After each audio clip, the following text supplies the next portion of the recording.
पिछले व्लॉग में हमने जोशीमठ के नरसिंह मंदिर का वो रहस्य देखा था जिसे सुनकर आज भी लोगों के रोंगटे खड़े हो जाते हैं। एक ऐसी भविष्यवाणी जिससे बद्रीनाथ धाम जाने का रास्ता हमेशा के लिए बंद हो जाएगा।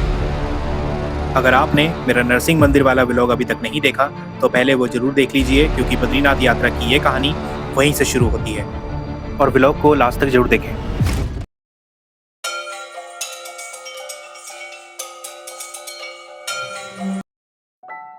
हर सफर की शुरुआत सिर्फ रास्तों से नहीं होती, कुछ यात्राएं दिल के अंदर से शुरू होती हैं। इन पहाड़ों के बीच खड़े होकर ऐसा लग रहा था जैसे प्रकृति खुद हमें बुला रही हो, और अब वक्त था उस पवित्र धाम की ओर बढ़ने का जिसका इंतजार हर भक्त करता है। और मैं भी हो चुका हूँ रेडी, तो चलो नहा धो के रेडी हो चुका हूँ, तो चलते हैं फटाफट से और गाड़ी में बैठते हैं और पहुँचते हैं बद्रीनाथ धाम। तो चलो फिर चलते हैं ना। मैं जूम करके बताता हूँ, ये दिख रहा होगा आपको ना, ये देखो बर्फ़ पड़ी हुई है यहाँ पे। और फिर शुरू हुआ पहाड़ों के बीच का वो सफर जहाँ हर मोड़ के साथ नज़ारे और भी खूबसूरत होते जा रहे थे। ठंडी हवाएं, गहरी घाटियाँ और दूर तक फैले ये पहाड़। ऐसा लग रहा था जैसे रास्ते खुद हमें बद्रीनाथ टेम्पल तक पहुंचाने के लिए बेताब हों। रास्ते में थोड़ा आगे बढ़े ही थे कि यहाँ के लोकल लोग अपनी सुबह की सैर करते दिखे। इन पहाड़ों में रहने वालों की सुबह भी कितनी शांत और खूबसूरत होती है। ठंडी हवाएं, सन्नाटा और चारों तरफ सिर्फ प्रकृति की आवाज। और हम भी इन्हीं वादियों के बीच अपनी यात्रा में आगे बढ़ते जा रहे हैं। थोड़ा आगे और बढ़ते हैं तो हमारे सामने गढ़वाल मंडल की वो बस चल रही है जो हरिद्वार से सीधा बद्रीनाथ टेम्पल की यात्रा पर निकली है। उसे देखकर ऐसा लग रहा है जैसे हर कोई उस पवित्र धाम की ओर खींचा चला जा रहा है, और पहाड़ों के बीच हमारा सफर भी अब धीरे धीरे और खास होता जा रहा है।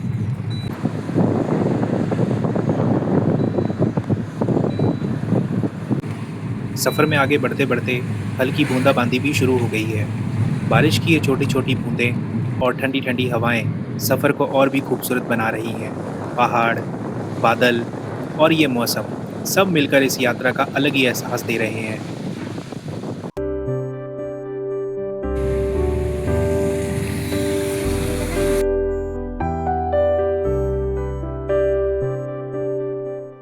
और अब हम बॉर्डर रोड्स ऑर्गेनाइजेशन के हेडक्वार्टर 21 BRTF एरिया को क्रॉस कर रहे हैं।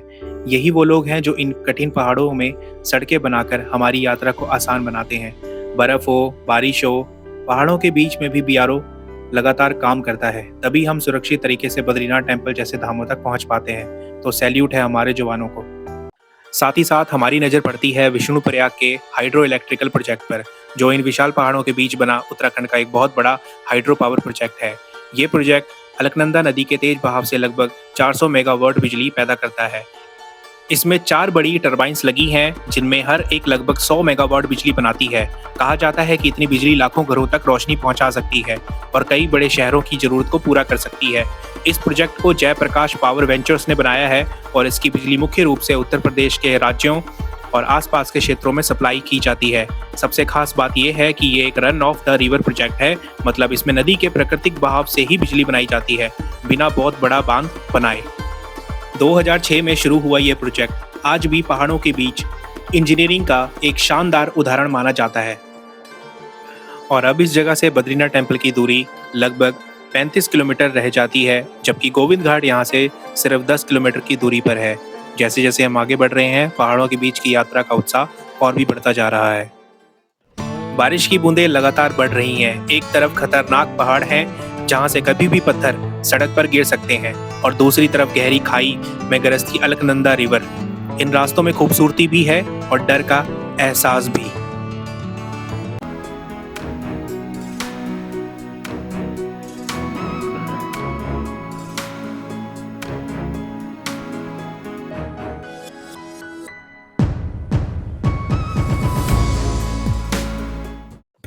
अब यहाँ से रास्ते और भी कठिन होते जा रहे हैं। आप देख सकते हो कितने खतरनाक रास्ते हैं।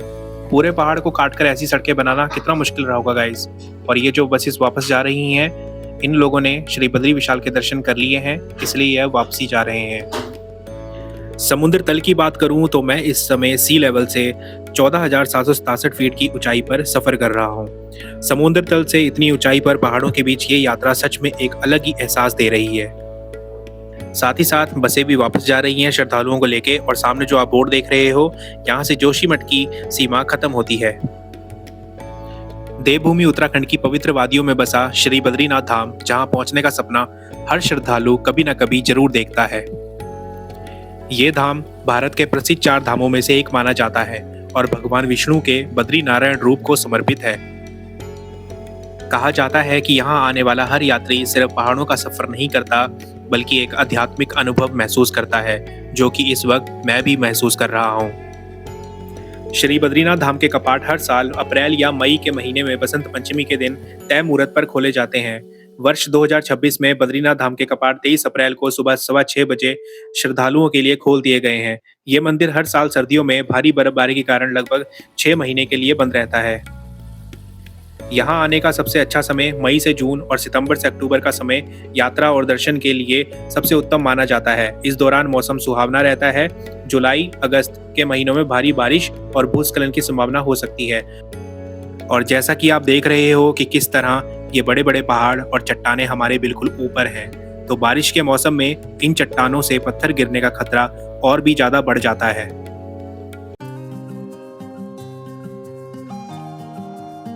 और यही रास्ता आगे चलकर हेमकुंड साहिब की पवित्र यात्रा के लिए भी जाता है। समुद्र तल से लगभग 4329 मीटर की ऊंचाई पर स्थित हेमकुंड साहिब सिख धर्म के सबसे पवित्र तीर्थ स्थलों में से एक माना जाता है। इस यात्रा की शुरुआत गोविंद घाट से होती है, जहां से श्रद्धालुओं को कठिन पहाड़ी ट्रैक करके ऊपर पहुंचना पड़ता है। बारिश, ठंड और ऊंचाई की वजह से ये यात्रा आसान नहीं होती, लेकिन इसके बावजूद हर साल हजारों श्रद्धालु पूरी श्रद्धा से यहाँ पहुंचते हैं।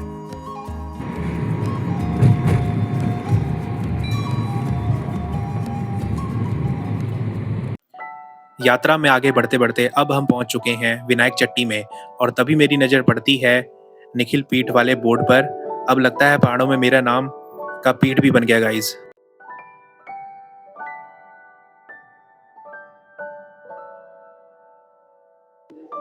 इन पहाड़ी रास्तों में सफर करते करते ऐसा लग रहा है जैसे किसी अलग ही दुनिया में आ गए हों। शहरों का पॉल्यूशन, गर्मी और शोर शराबा पीछे छूटता जा रहा है, और ये सामने आप देखो कितना ब्यूटीफुल नज़ारा है मेरे।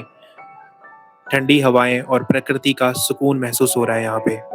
और साथ ही ये जो आप मंदिर देख रहे हो, ये है सिद्धेश्वर महादेव टेम्पल। तो कमेंट में ज़रूर लिखना हर हर महादेव।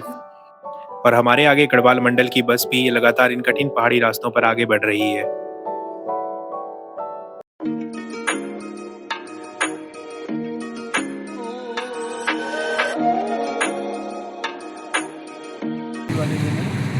और यहाँ पे स्टोर वगैरह भी बना हुआ है, ये काम चल रहा होगा ना। और वो देखो मशीनें वगैरह भी खड़ी हैं काम वाली। और अगर गाइस आपको ऐसे नज़ारे एंजॉय करने हैं और अगर ऐसे नज़ारे देखना चाहते हो तो आपको आना पड़ेगा बद्रीनाथ धाम के लिए। जैसे जैसे हम आगे बढ़ते जा रहे हैं, वैसे वैसे दूर सफ़ेद बर्फ़ से ढके विशाल पहाड़ दिखाई देने शुरू हो गए हैं। ठंडी हवाएं, बादलों से घिरे ये हिमालय के नज़ारे सफ़र को और भी दिव्य और खूबसूरत बना रहे हैं। अब ऐसा महसूस होने लगा है जैसे हम धीरे धीरे बद्रीनाथ टेम्पल की पवित्र नगरी के बिल्कुल करीब पहुंच रहे हैं। और गाइस इस टाइम पे हम हनुमान चट्टी वाले पुल पे, तो ये है हनुमान चट्टी। जय मेरे।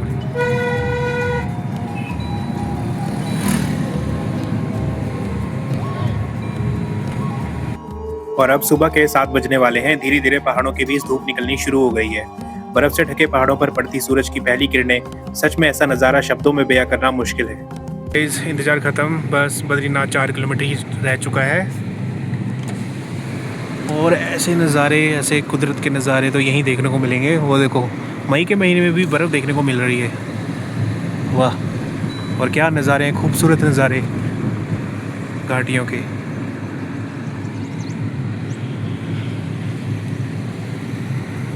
वो देखो गाइस सामने के पहाड़ और नदी बीच से निकलती हुई।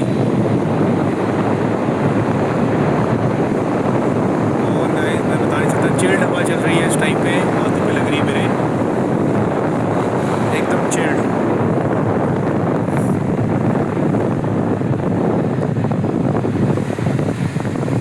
और सूर्य देवता भी वही पहाड़ियों पे, ऊंची पहाड़ियों पे आ चुके हैं। हमें तो नहीं दिखे अभी तक।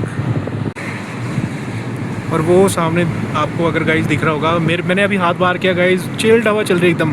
वो देखो सामने वो पूरा बर्फ़ है जो पिघला हुआ है, पहाड़ों से पूरा बर्फ़ पिघल के आया है गाइस। और ये देखो रोड, कैसी कैसी रोडें हैं, तो पत्थर वाली रोड पूरी। और ये देखो ऊपर से पूरा झरना ही आया हुआ है कि। और मैंने अभी हाथ बाहर निकाला, चिल्ड हवा चल रही है, चिल्ड एकदम बर्फीली हवा। और गाइस क्या नज़ारा है, नीला नीला स्काई, हल्के हल्के बादल लगे हुए हैं और कुछ इस तरह के नज़ारे आपको देखने को मिलते हैं तो दिल खुश हो जाता है। ये देखो ऊंची पहाड़ियों में दिख रहा होगा आपको, हल्की हल्की बर्फ़ पड़ी है वो देखो। और मैं आपको बताने के लिए मैंने हाथ बाहर निकाला हुआ है हल्का हल्का सा, और बर्फीली हवा चल रही है एकदम।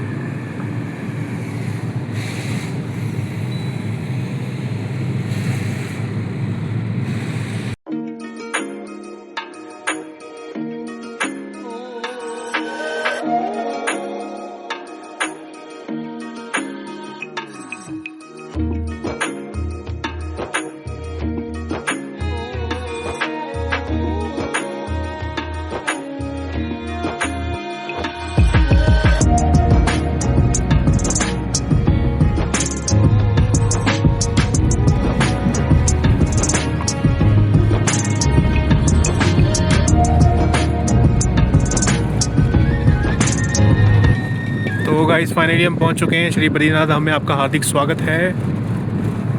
और पहाड़ी इस तरह के नज़ारों के साथ, पहाड़ों को देखो और ये नज़ारे।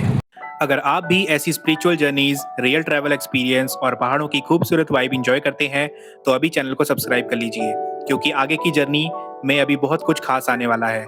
और अगर अब तक की वीडियो आपको अच्छी लग रही हो तो एक लाइक भी जरूर कर देना, अपने दोस्तों और परिवार के साथ शेयर करना और कमेंट करके बताना कि वीडियो का सबसे अच्छा मोमेंट आपको कौन सा लगा। कई बार लंबे सफ़र, मौसम और लगातार ट्रैवलिंग की वजह से चैलेंजेस भी आते हैं, लेकिन जब आप लोगों का सपोर्ट दिखता है ना, तब सारी थकान अपने आप खत्म हो जाती है। आप लोगों का सपोर्ट ही मुझे मेहनत से ऐसे व्लॉग्स बनाने की मोटिवेशन देता है।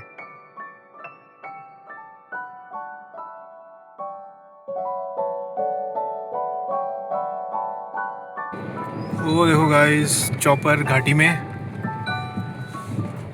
और सामने जो आप ये पर्वत देख रहे हो, ये पवित्र नीलकंठ पर्वत है, जिसकी ऊंचाई 21,640 फीट है। इसे गढ़वाल की रानी भी कहा जाता है। और साथ ही आप देख रहे हो पवित्र उर्वशी पर्वत, जो अपनी अद्भुत सुंदरता और शांत वातावरण के लिए जाना जाता है।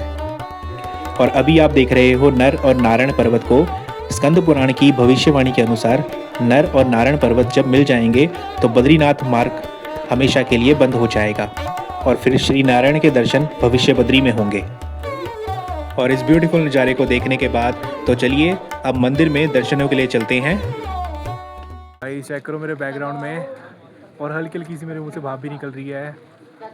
ठंड भी है यहाँ पे, चिल्ड। और मैं हाफ में आया हूँ, किसी ने यहाँ हाफ नहीं डाली भी, तो देखते हैं कुछ लेता हूँ डालने के लिए। भाई ठंड बहुत है वैसे, और ठंडा बहुत है यहाँ। बढ़िया व्यू है गाइस, बढ़िया व्यू।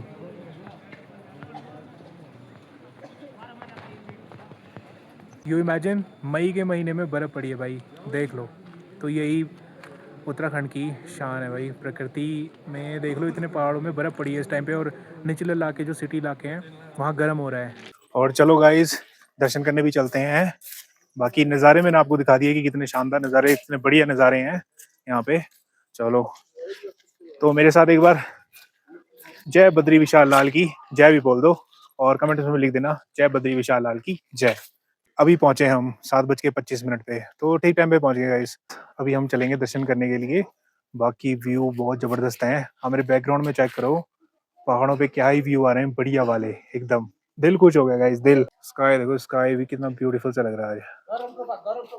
नज़ारे कुछ इस तरह से होते हैं। और यहाँ पे है परमार्थ लोक। और चलो गाइस अंदर भी चलते हैं। और इस टाइम पे मैं भी पहुंच चुका हूं मार्केट में। तो ज़्यादा बड़ी मार्केट नहीं है, छोटी सी मार्केट है यहाँ पे। जैसे कि आप देख सकते हो क्लिनिक भी बना हुआ है छोटा सा। और सामने आप देख रहे हो बैग्स वगैरह की दुकान है, पर्स वगैरह आपको मिल जाएंगे यहाँ पे। और बाकी आप व्यू चेक करो एक बार, धूप की किरणें कितनी शानदार तरीके से पहाड़ों पे पड़ रही है, बहुत ही बढ़िया लग रहा है।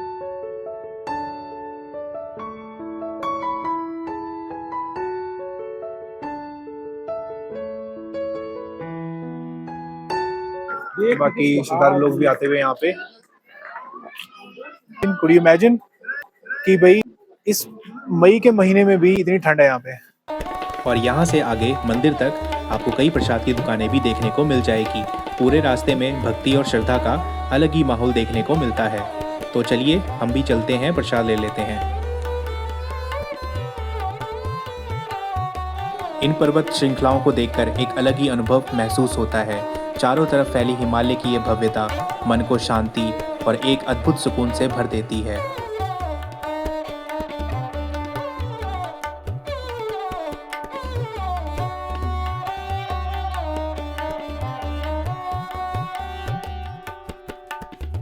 जैसे जैसे मेरे कदम भगवान नारायण के करीब पहुंच रहे हैं, मुझे खुद यकीन नहीं हो रहा है कि मैं पवित्र बद्रीनाथ धाम की भूमि पे हूँ। ये पल मेरे लिए किसी सपने से कम नहीं है। मंदिर के अंदर कैमरा अलाउड नहीं है, इसलिए मैं आपको सिर्फ बाहर से ही दर्शन करवा पाऊंगा, लेकिन यहाँ की दिव्यता और भक्ति का एहसास शब्दों में बयां करना मुश्किल है। और यहाँ आपको छोटे मोटे होटल्स और खाने पीने की दुकानें भी आसानी से मिल जाएंगी। गर्म दूध, ब्रेड, पकौड़े, ब्रेकफास्ट और लंच जैसी कई चीज़ें यहाँ उपलब्ध हैं।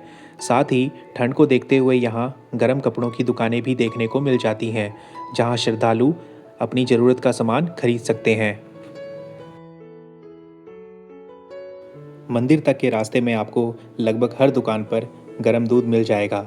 ठंडी हवाओं और पहाड़ी मौसम के बीच गर्म दूध पीने का अलग ही आनंद और सुकून महसूस होता है। बर्फ से ढके पहाड़ यात्रा को और भी अद्भुत बना देते हैं। और यहाँ पर बाबा लोग भी बैठे दिखाई देते हैं, जो इस पवित्र धाम की आध्यात्मिकता और भक्ति के माहौल को और भी खास बना देते हैं। और हमारी ही तरह अन्य श्रद्धालु भी भगवान के दर्शन करने के लिए आगे बढ़ रहे हैं। इस आंखों को जिनका इंतजार था वो दृश्य मेरे सामने है। जोर से बोलो, जय बद्री विशाल लाल की जय। कहते हैं जो जाए बद्री वो ना आए ओदरी। मान्यता है कि जो श्रद्धालु पवित्र बद्रीनाथ धाम के दर्शन कर लेता है, वह जीवन और मरण के चक्कर से मुक्त हो जाता है और उसे फिर माता के गर्भ से जन्म नहीं लेना पड़ता। यही आस्था लाखों भक्तों को हर साल इस दिव्य धाम तक खींच लाती है। इन दिव्य पहाड़ों और बद्रीनाथ धाम के इस पवित्र वातावरण को देखकर मुझे भगवान नारायण का एक श्लोक याद आ रहा है। यदा यदा हि धर्मस्य ग्लानि निर्वति भारत अभ्युत्थानं धर्मस्य तदात्मानं सृजामयं परितारणाय साधूनां विनाशाय दुष्कृतां धर्म संस्थापनार्थाय संभावमी युगे युगे। अर्थात जब जब धर्म की हानि होती है और अधर्म की वृद्धि होती है, तब तब मैं प्रकट होता हूँ, साधु जनों का उद्धार करने के लिए, पाप कर्म करने वालों का विनाश करने के लिए और धर्म स्थापना की स्थापना करने के लिए मैं हर युग में प्रकट होता हूँ।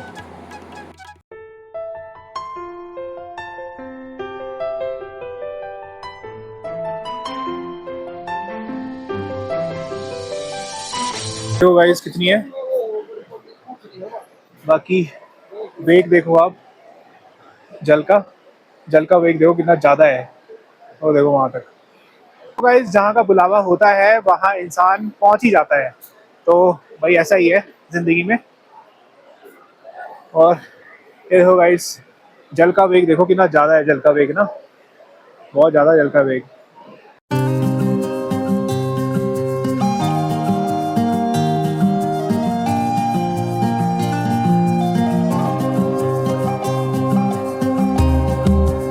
अभी चल रहा हूँ यहाँ पे, तो फटाफट चलते हैं और दर्शन वगैरह करते हैं। हमें सौभाग्य प्राप्त हुआ आज दर्शन करने का। तो भाई ऐसे ही अच्छा लग रहा है भूमि में आके। यहाँ पे पालकी से वो लें जो नीडेड है भाई, जैसे कि बुजुर्ग है ना, तो उनके लिए ठीक है। वो जवान लोग भी ले लेते हैं तो उनके लिए ठीक नहीं है।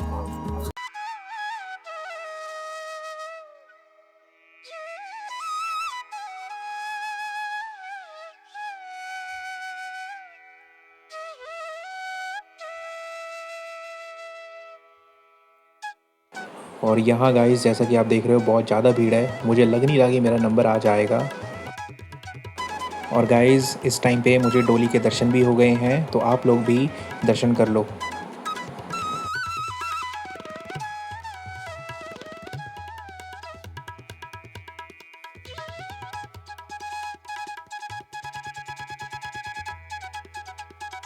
और फाइनली गाइस मेरे दर्शन भी हो गए। सच बताऊं, उस पल जो शांति और सुकून महसूस हुआ उसे शब्दों में बयां करना मुश्किल है। भगवान बद्री विशाल के दर्शन करना मेरे जीवन के सबसे दिव्य पलों में से एक रहेगा। मंदिर के अंदर कैमरा अलाउड नहीं था, तो मैं गूगल से इमेज लेके लगा रहा हूँ, आप लोग भी दर्शन कर लो गाइस। और गाइस मेरे दर्शन हो चुके हैं, अब मैं आपको लेके चलूँगा माणा विलेज की ओर। तो माणा विलेज भी आपको दिखाता हूँ, एक्सप्लोर करते हैं माणा विलेज को भी। और आप भीड़ देखो, श्रद्धालु लोग भी, बहुत ज़्यादा भीड़ है श्रद्धालुओं की भी इस टाइम पे बद्रीनाथ धाम में, जैसा कि आप देख ही सकते हो। और पुल पे भी आपको दिखाता हूँ, ये देखो पुल पे भी कितनी भीड़ है इस टाइम पे ना। और गाइस इस टाइम पे आप भीड़ देखो, श्रद्धालुओं की बहुत ज़्यादा भीड़ है इस टाइम पे, आने वाले श्रद्धालु बहुत ज़्यादा हैं। और मंदिर परिसर में भी अभी बहुत ज़्यादा भीड़ है दर्शनों के लिए। और इस टाइम पे मैं जा रहा हूँ अभी आपको लेके माणा विलेज की ओर। तो माणा विलेज एक्सप्लोर करते हैं, चलो। और गाइस नदी का वेग चेक करो, और इसके साइड में ही तप्त कुंड भी है, इसलिए इतनी ज़्यादा भीड़ है। यहाँ पे लोग पिंडदान भी करते हैं। तो चलो गाइस दर्शन वगैरह अच्छे से हो गए हैं, यहाँ से भी निकलते हैं। और आपको अब मैं लेके चलूँगा जहाँ से पांडव स्वर्ग की ओर गए थे, स्वर्ग के रास्ते, स्वर्गारोहिणी वाले रास्ते पर। तो चलो चलते हैं।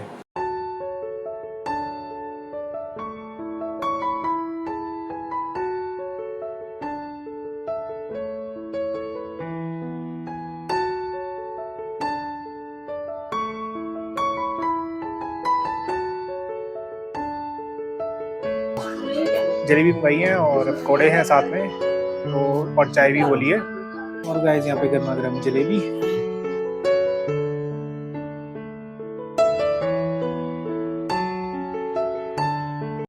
तो चलिए अब चलते हैं भारत के आखिरी और सबसे प्रसिद्ध गांव में, माणा गांव में। बेद व्यास गुफा और गणेश जी गुफा, सरस्वती जो नदी बह रही है उसको भी दिखाता हूँ आपको। और गाइस हम एंटर हो चुके हैं माणा गांव में। तो माणा गांव की शॉप्स वगैरह हैं जो आपको बैकग्राउंड में दिख रही होंगी।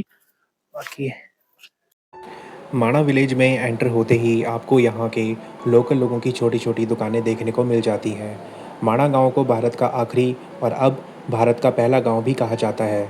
ये गांव बद्रीनाथ धाम से लगभग 3 किलोमीटर दूर भारत तिब्बत सीमा के पास स्थित है। और इसका इतिहास महाभारत काल से जुड़ा माना जाता है। कहा जाता है कि पांडव स्वर्ग की यात्रा के दौरान इसी रास्ते से गए थे। यहाँ आपको गर्म कपड़ों की दुकानें भी देखने को मिल जाएंगी, जहाँ से आप गर्म टोपी, स्वेटर, शॉल, मफलर और ऊनी सामान खरीद सकते हो। ठंडे मौसम में ये चीज़ें यात्रियों के काफ़ी काम आती है, और यहाँ की लोकल संस्कृति की एक झलक भी देखने को मिलती है।